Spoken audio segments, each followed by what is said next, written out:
Hello, and thanks for joining us on Movie Night Memories. You must remember this, a podcast that focuses on movies and our favorite memories of them. Each week we discuss the films that are celebrating an anniversary from when they came out in theaters. My name is Sword Alexander, and I'm joined by the inspiration of this podcast, my mom, Tracey. Good evening, everybody. This week we're talking about movies released between January 26th and February 1st. We have The Lonely Guy with a 42-year anniversary, Youngblood with a 40-year anniversary, Waiting for Guffman with 29 years, Gia for 28 years, and The Big Tease for a 26-year anniversary. First up, we're going to be talking about The Lonely Guy. It was released January 27th, 1984. It was directed by Arthur Hiller, who was also known for directing the Out of Towners remake. That's with John Lemon. Is it Jack Lemmon? And now I'm just starting to forget the name. No. Jack Lemmon. Jack Lemmon was in the original. Okay. And it was written by Ed Weinberger and Stan Daniels. But even though we had two writers involved in this movie, what's also prominent to be known is that the general story structure was adapted by Neil Simon, who, as we all know, is a very famous comedy writer way back in the 80s and even the 60s as well. But it was written from a book. Yes, it was written originally from a book, adapted into a film from Neil Simon, but then fully written by Ed Weinberger and Stan Daniels. Yeah, but it was. I saw it on the credits. It was from a book. The film shows us the world of the lonely guy, a lifestyle recently adapted after a greeting card writer by a greeting card writer after breaking up with his girlfriend over her affairs. This is a Steve Martin film, one of the very underrated Steve Martin films that we've ever seen, in my experience too. I've never really heard of this movie when I first saw it, but this is not my first time watching it. This is my second time seeing it. It also stars Charles Grodin as the lovable, also lonely guy who introduces him into the world of being a lonely guy, and Judith Ivey. So this is my first time. This is my second time watching it, but this was not your first time. No. It was a cult film for my brother and I, Davey, years ago. We used to watch it and laugh a lot from this movie because we couldn't believe that they would do a movie about lonely guys at that time. We would laughed about how Steve Martin did this movie. I knew about this movie when it first came out, but I laughed with my brother Davey, who at the time was a lonely guy. Well, he was between marriages, so he was perfect lonely guy. Well, as a current resident lonely guy, I find myself laughing a lot at this movie. Oh my gosh! There are so many funny bits that I not only laugh at, but I relate to as a lonely guy, and they do such a good job of really creating these funny little scenarios that everybody would think about, but you never really consider as a fact of how it is. One of the first things they do to introduce him into the world of being a lonely guy is he has to get an apartment that's way worse than his original apartment that he had with his girlfriend. And they also have to go out and buy ferns. That way they can have some kind of living thing in the house outside of an animal to take care of. And because the fern, you can't really kill a fern, at least not easily. It's so pathetic. It's a pathetic situation. And have to have camaraderie between other lonely guys. And then later on, you see parts where if you're trying to escape the lonely guy lifestyle, there are certain things that you have to do and how you're going to do them that they use by introducing you to that world and that lifestyle. And it's so funny. It really makes fun of dating, and it makes fun of how hard it is to find somebody. And even just to talk to somebody alone, and how hard it is to get a phone number even. Davey would laugh at the chess game between Charles Grodin and the computer chess, because Davey really did have a computer chess game. And so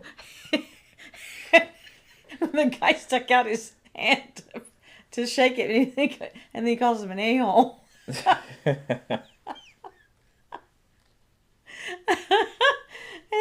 Which is so silly, but it hit home with Davey because he's playing by himself computer chess.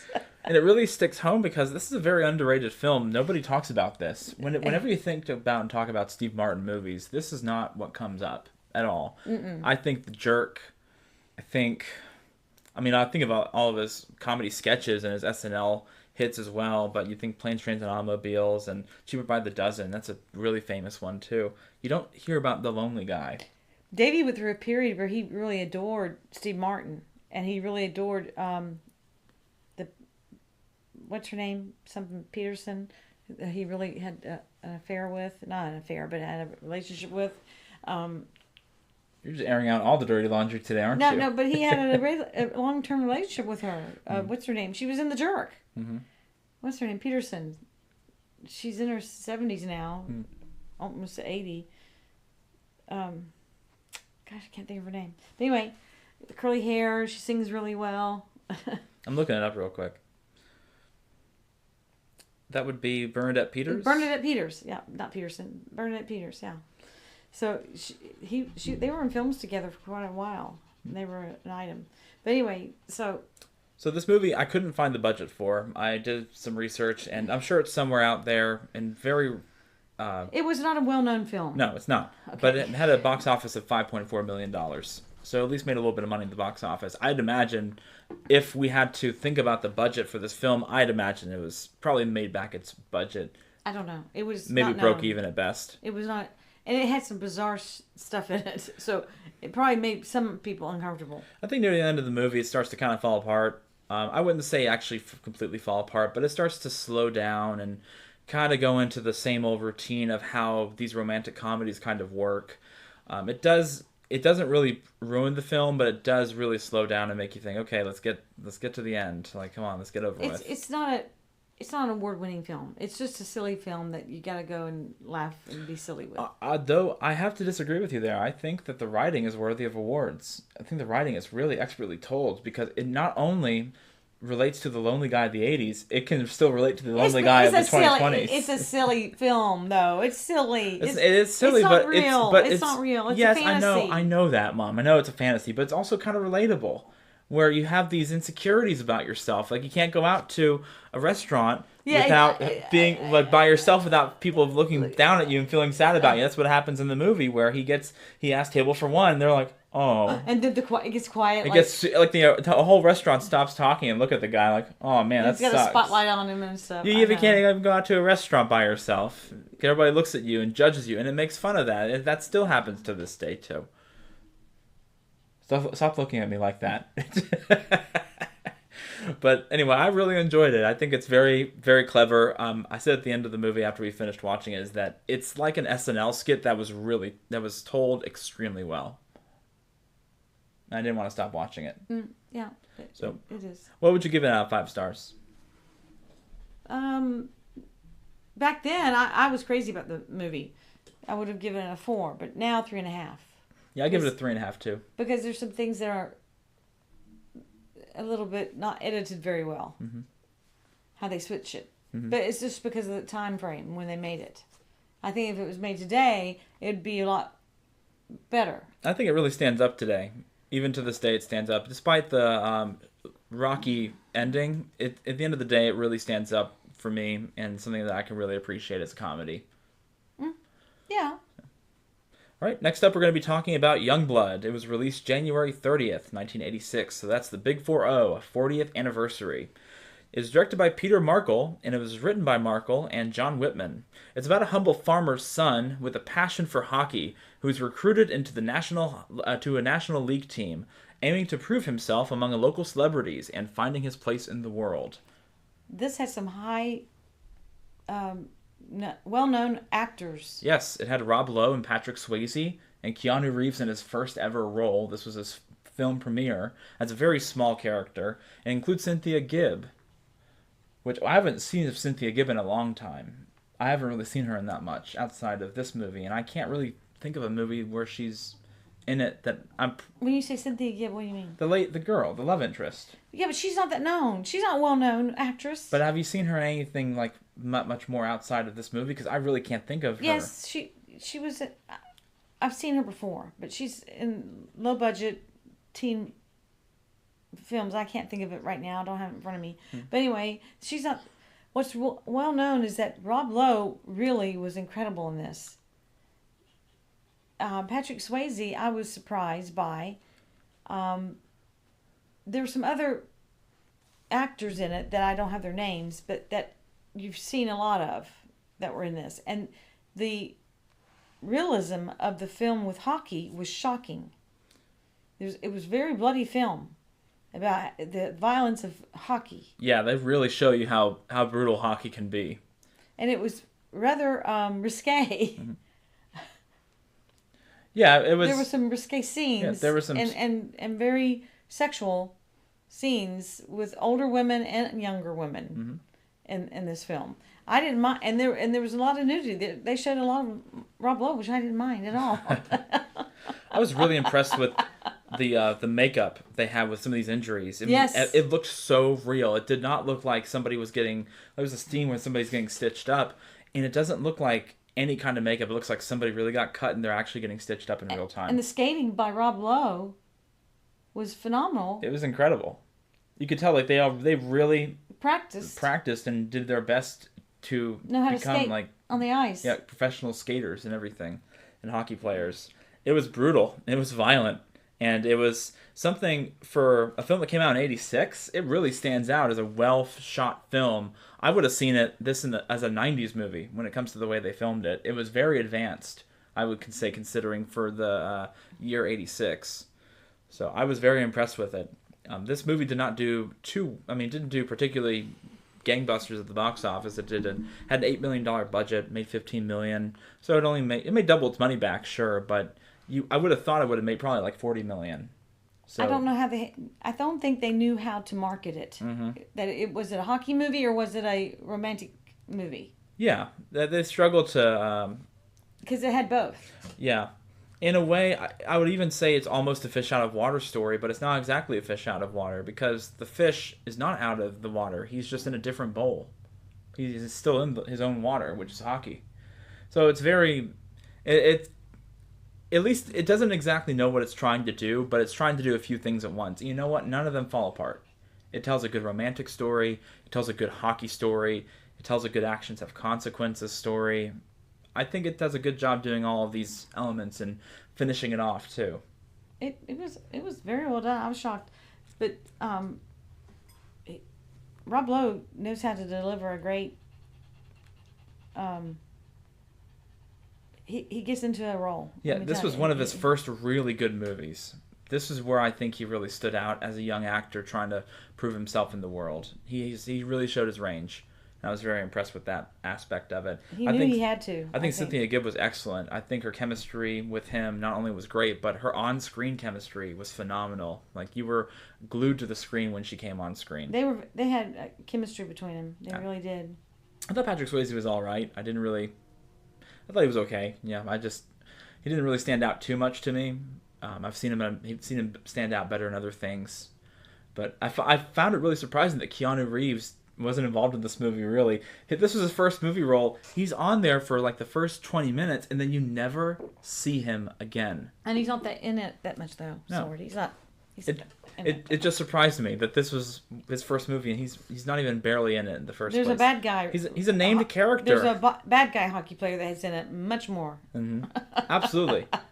I'm telling you right now, that guy could have been Wolverine if Wolverine came out, if like the X-Men came out in the 80s. He could have been that Wolverine. That man was brutal. He looked like a true Wolverine.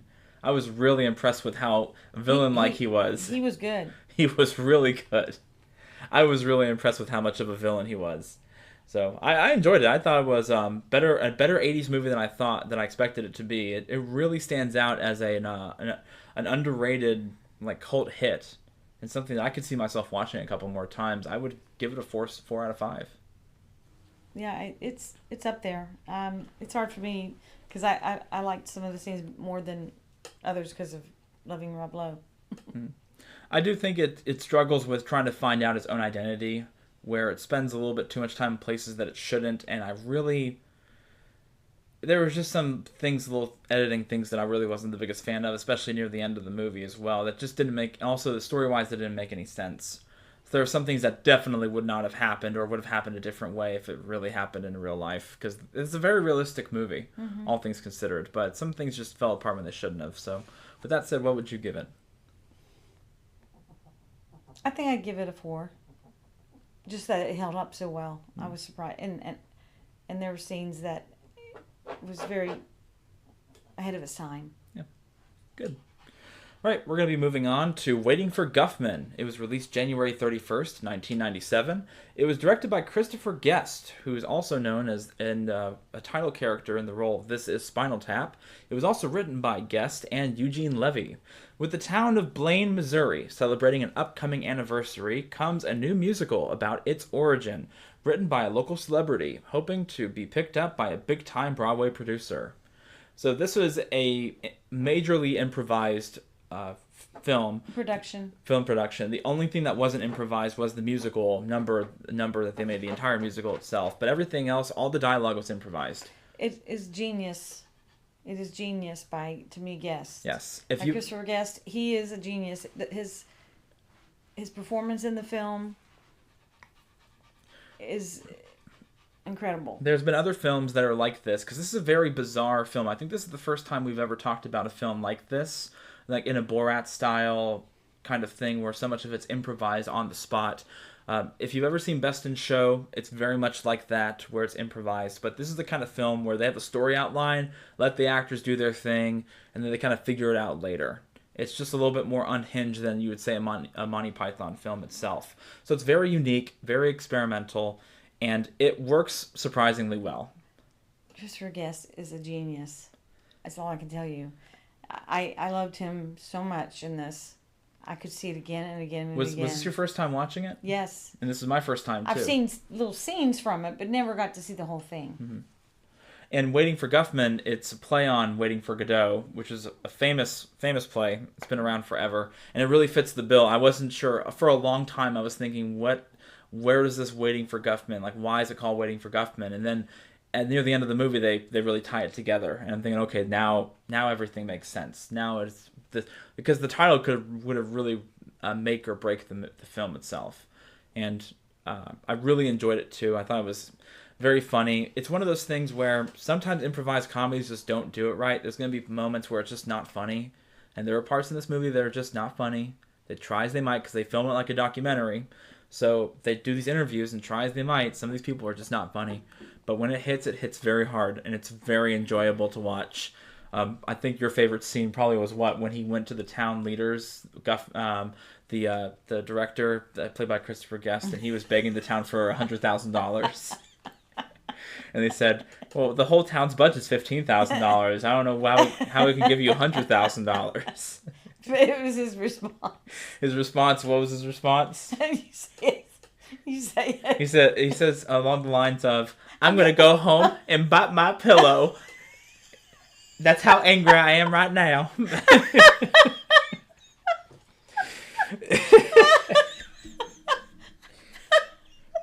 said other things before that, but it was so. At the end, he said.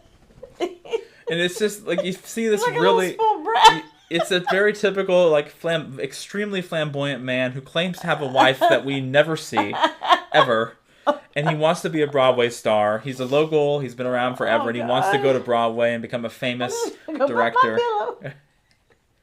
So he wants so badly for this musical to be picked up by Broadway.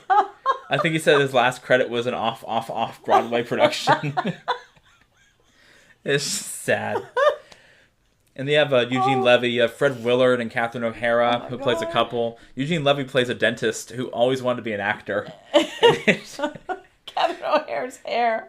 He's got this giant cowlick thing. Sticks out. And they have Parker Posey in this. Yes, she's great in it. She looks so young in this compared to what we saw her in The White Lotus season 3. And she plays this up-and-coming actress who's like known as this local star actress. She works for the Dairy Queen. She works for Dairy Queen. And she's got this thick, like, Alabama, Arkansas kind of accent. I'm going to get out of this town and be famous one day. She's like a cheerleader.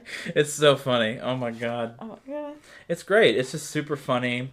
And I've never heard of this movie before until it came up. I've heard of it. No, I've heard of it. And I've been wanting to see. I just saw little bits and pieces. When he does those people from Andre's dinner. Oh yeah, My Dinner with Andre. He makes these action figures for My Dinner with Andre, the movie. That's one of the characters. Makes these little figures to sell at the stores. And he has conversations. All this is so improvised. trying to make it up on the spot. It's so crazy. It's so silly. Oh my god! You love that thing, didn't they? There was a part where they showed. No, I'm thinking about another movie, aren't I?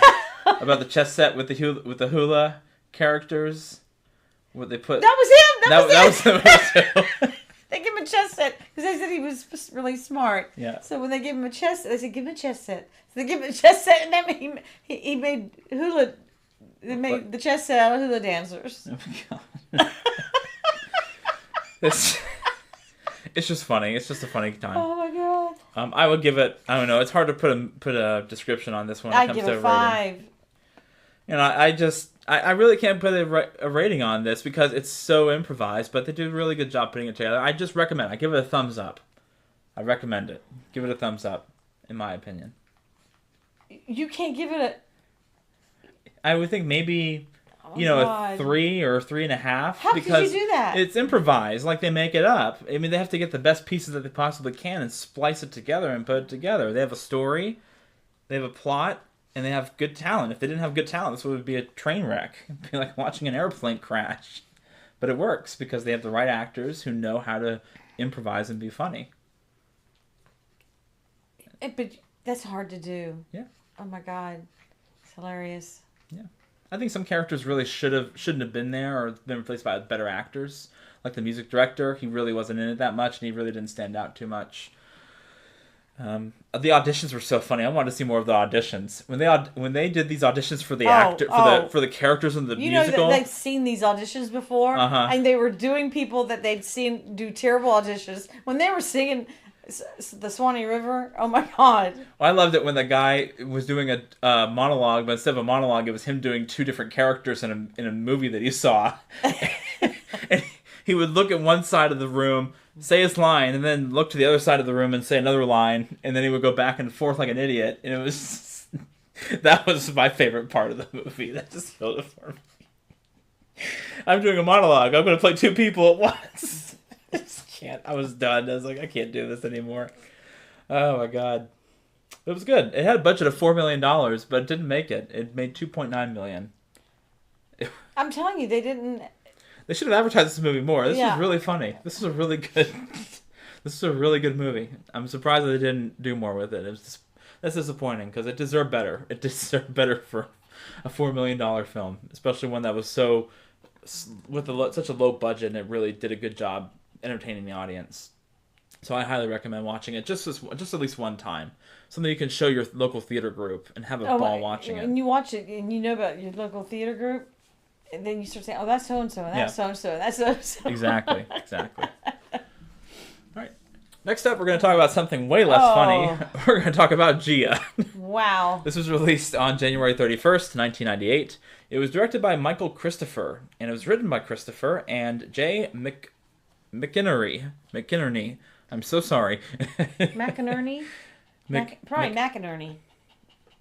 It's McInerney, probably. I hope so. I really hope so. So it's about the problematic life of Gia Karanji, who is told in this powerful biopic. It chronicles her difficult childhood, her destructive lifestyle, and her controversial rise to stardom. It stars Angelina Jolie, Faye Dunaway, Mercedes Ruehl, and other actors involved in it too. This was an HBO-made film. This was not a typical theatrical release, but you said, we have to watch this, we have to watch this. I said that you have to see this. This is an incredible film. It changed my entire thought process about Angelina Jolie when I saw it. My sister Roxy saw it, and she said, you got to come over here and we got to watch this film together. I'm like, what are you talking about? She says, you got to come over here and watch this film with me. You won't believe this film.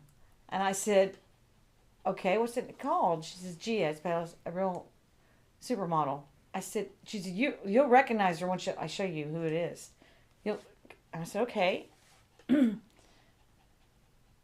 So. This is how many times have you seen this movie now? This is my 3rd time. And so I went over to see Roxy, my mom, and we made you stay with my mom in the back bedroom because we didn't want you to see this film.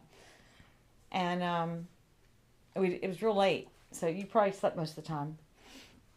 And so it was the year it came out, and Roxy and I watched it again, and I was, whoa. Did Roxy have HBO? Yeah, she did have HBO. That's right. Like that's when you had cable, and you had to get those premium channels. They had Dish TV, so they had the HBO channel itself, and then you know what? They had the recording device too. They had the recorders probably to record it. Oh yeah.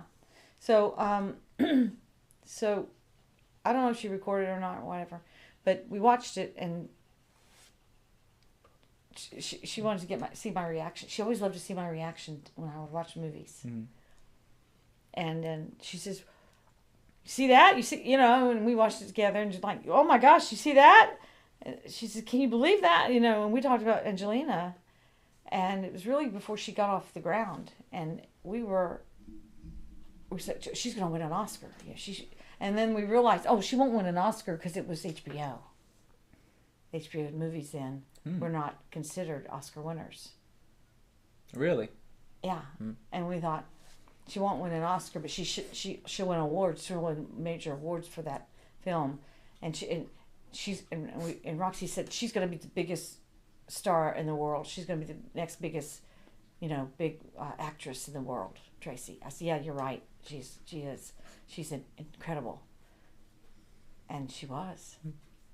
She was phenomenal in this, and I've seen her in a lot of good stuff. This was genre defining. This is like this would change the way that you look at biopics because of how good of a job they did creating such a raw, powerful. It was almost like Sid and Nancy in its own way about showing the truth about how messed up drugs and ego can affect somebody and change their life. And I mean, Angelina is completely unrecognizable. It really showcases her incredible, and I mean that in every sense of the word, incredible acting talent.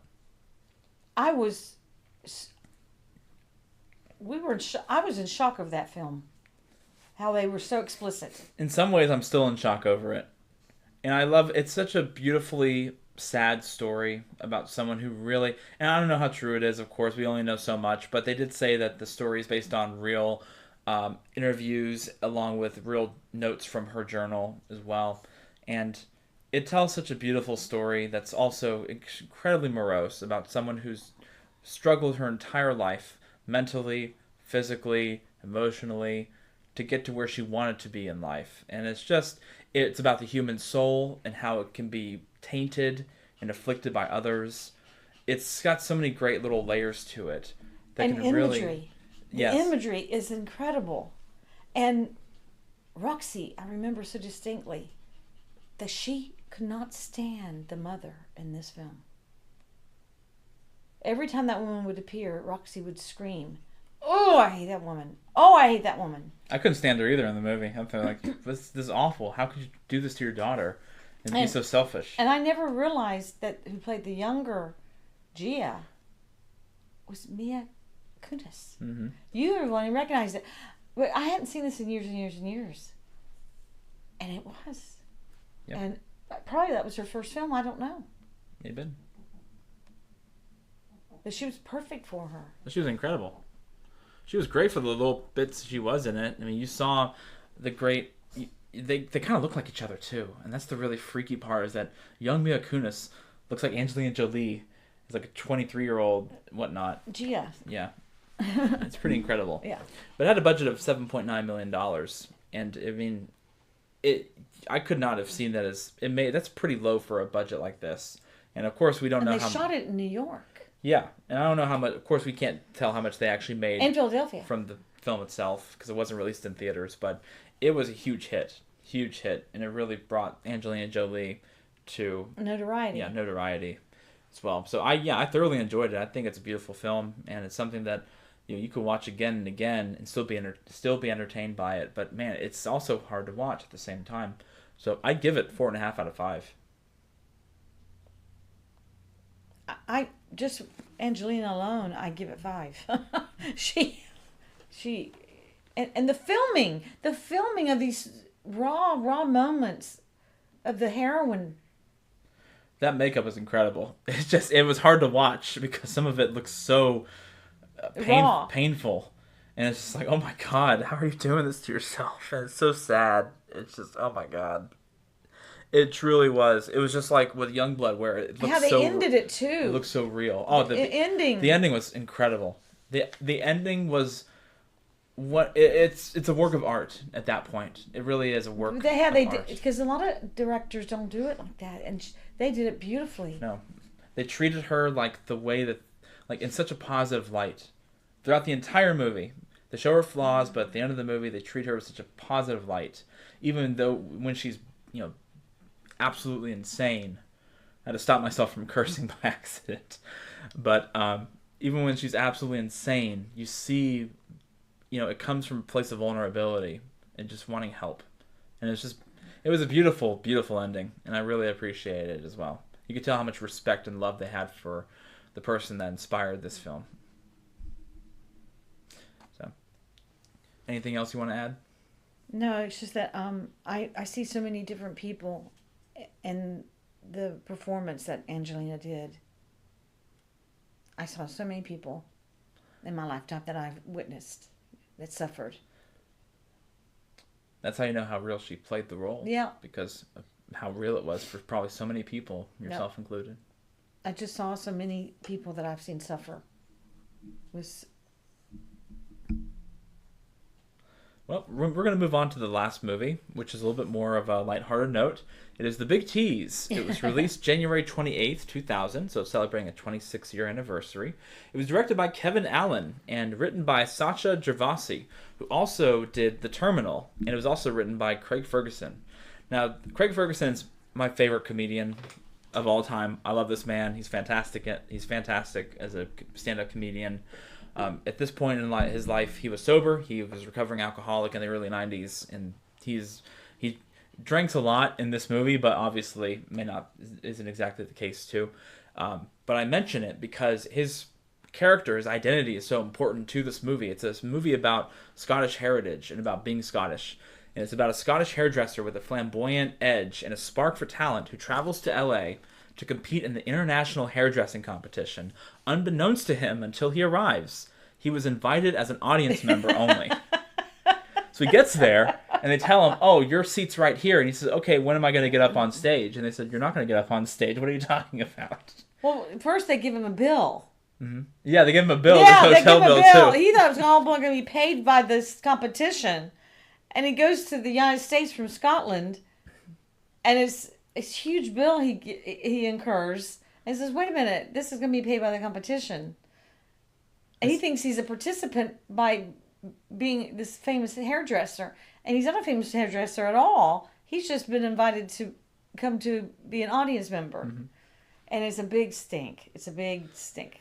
It's filmed like a documentary with the documentary film crew and everything, following him around, camera crew and everything. It's pretty funny watching that whole thing fall apart and him trying to have to deal with lip being broke in LA and trying to get to the competition, along with trying to prove that he can compete in the competition as well.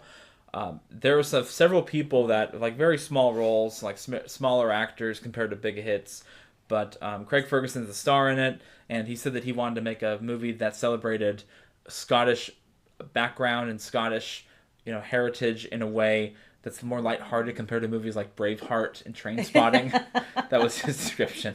So he made this silly movie, and it reminded me so much of Don't Mess with the Zohan and Zoolander. Now, there's a lot of cameos in this film, mm-hmm.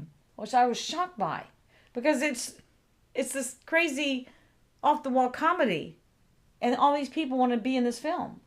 There were a lot of cameos. Yes. So the cameos were famous, also hairdressers. Paul Mitchell's in this film. There's a famous Josie that's a hairdresser of the celebrities is in it. Who's the other guy that's in it? See, I didn't know the people that were in this movie as you know Paul Mitchell because he's got a huge line. Everyone knows Paul Mitchell. I mean, I know him, but I really just most of the people I knew kind of, but not really paid attention to in the first place. So we had Francis Fisher, Mary McCormick, Chris Langham. But there were some cameo. Oh, David Hasselhoff's in it. Yeah, Drew Carey's in it. David Hasselhoff is Kathy Lee Crosby's in it. There's some Melissa Rivers. Remember, I had said Joan Rivers. I'd mentioned her. Mm-hmm. Well, her daughter's in it. And I thought, I said, this would be a perfect movie for Joan to be in. Well, guess what? Her daughter's in it. I was shocked. They don't mention the Josie guy, but the Josie guy was in it. He's this famous hairdresser for celebrities. But there's a bunch of cameos that I was shocked that's in this little film, and that I recognized. And it's shocking because I'd never seen it, never heard of it, nothing. And it's cute, it's funny. That woman that played the mother of Kate Winslet in the Titanic, she's a big role in it. Yes. What's her name? Frances Fisher. Frances Fisher. And that's real surprising about her being in it. Yep. But yeah, I thought it was okay. I was, like I said, I was really more surprised watching it that how much of Zoolander and Don't Mess with the Zohan not took was from, but was inspired by this film. I don't think it was. I think it really was. I don't think so. It's a movie about a crazy hairdresser from another country who goes to America to make a name for himself. That is Don't Mess with the Zohan. On top of that, you have Zoolander, which it makes fun of the fashion scene, the fashion sense. So I think of Zoolander as well. They take some serious creative reparations from this movie. Now, anybody can make movies about hairdressers and making fun of the fashion world. I found a lot of similarities in it, more than I expected, except that those movies were filmed like real films. This was filmed like a silly B movie that you would just shoot with your friends on location and just go nuts with it. Yeah, the film got sillier and sillier. It did. Absolutely. Especially at the very end, you said, this is, like, if you'd shown this to me, I would have thought it was a clip from, Zoolander, Don't Mess with the Zohan. But beforehand, it was a different story. It was just silly. It was a decent time. I don't think too much of this movie. It was just so okay, and there were parts that were funny and kind of silly. But overall, though, it wasn't. Maybe it just wasn't for me. Maybe it just wasn't something that I just particularly enjoyed. I think that it could have been written better. I think the best part was when he had to go, in order to be in the competition, he had to get a union card. In order to get a union card, he had to work for at least one day in LA or in America. And he got a job working as this stuffed animal, or like, but not I didn't stuffed like animal. That part. Well, I liked it. It was where like he has to go to these animal this theme park and dress up the hair of these people in animal costumes. I thought he was going to have to actually groom dogs. That's what I thought was happening. Because he was so upset. So I thought he was going to have to groom dogs. Yeah, I guess. She goes, it cost me $300. I had to make the other guy walk. And so when she was telling him that, I thought, he's going to groom dogs. He goes, do I look like someone that would just take any job? Just take any job? So I thought he was going to walk into a bunch of dogs he had to groom. But this was funnier because it was just people in animal costumes. Yeah, but I thought he was going to have to groom dogs. And I thought that was very funny. A very good time. And like I love how seriously the actors took the role. Like they had the one guy who was the leader of the pack, and he was telling them, "All right, guys, you gotta be in character. When you're a bunny, I want you to really hop like a bunny." I lost it when I was that. That was the funniest part of the whole movie. That was just, and it was an acting-based joke. It's just something that I enjoyed. But people in the audience were not amused. No, they were just like, well, and they were saying not to take drugs and stuff, and these people were like, they look like the biggest druggies I've ever seen. So that was good. I like that. But everything else was all right. Yeah. See, you're even bored talking about it. Yeah, I'm bored talking about this. It could have been a lot better, but you know what? You could tell they had a fun time making it, and I'm glad they had fun. That's just the biggest underhanded insult you can ever give it, but I'm glad they had fun. Oh, God. Yeah. So. What would you give it? A 2.5. Probably 2.5. Just because he's in it and he's funny. I give it a 2.5 because I could actually finish the movie. Oh, God. If I couldn't finish it, I would have given it a 1. So at least it got me to the very end of it. I don't remember the ending. He wins the competition because, of course, he. Oh, that's right. That's right. That's stupid, and that didn't make any sense. Okay, right then and there, I was very upset because all they had was aluminum foil around that girl's hair, and all of a sudden she comes out with this fancy thing that dances and sings and does twirls. Hey, I hate to tell you this, but that was the joke. I get it. That's the joke. I know. So it's like when Curly takes the nose and okay. All right. So this was an interesting week for movies. We had some very strange variety based picks, but at least we're getting some more films because that first couple of weeks of this year are just such a slog to get through. So we finally have some ones that we get to take advantage of. And yeah, we had a Big Tease with Gia, and then Youngblood took us through Waiting for Guffman. While the lonely guy was in the background. Yeah. Well, you, the lonely guy, was in the background. I'm just kidding. You're not a lonely guy. Yeah. You're not a lonely guy. So thanks for listening. We really appreciate it. If you have a chance to check us out on YouTube as well. If you need anything, if you want anything to say, Mom, please, now's the time to say it. No, I'm just can't wait to see Youngblood again. No, I'm just kidding. Thanks again, and keep watching movies, and we will see you all or hear from you all next week.